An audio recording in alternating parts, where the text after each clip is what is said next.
আর কতদিন নিজেকে এভাবে শেষ করবো? এতদিন হয়ে গেল, এবার তো মুভ অন কর, এবার তো নিজের লাইফটাকে একটু নতুন করে বাঁচ, নতুন কাউকে আন নিজের লাইফে। অ্যাকচুয়াল কি জানিস তো, ভালোই আছি, খারাপ নেই। বন্ধুদেরকে টাইম দিচ্ছি, ঘাটে আসছি, চা খাচ্ছি, ফ্যামিলিকে টাইম দিচ্ছি, ভালোই চলছে, খারাপ চলছে না কিন্তু। কিন্তু এভাবে তো একটা মানুষের লাইফ চলতে পারে না জয়জিৎ।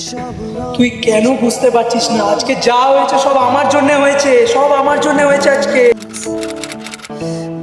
আমি আর তোর সাথে থাকতে চাই না। কেন ডিস্টার্ব করছিস, কেন জ্বালাচ্ছিস? চলে যা না ভাই, এত জ্বালাস না।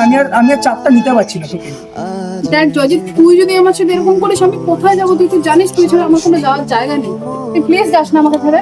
কথাটা বোঝার চেষ্টা কর, আমি পারছি না থাকতে। যা, চলে যা।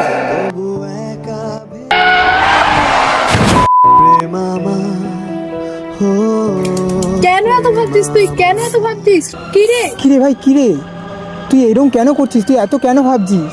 মিলিয়ন নেই ভাই, অ্যাকসেপ্ট করে নে, এটা মুভ অন করে যা।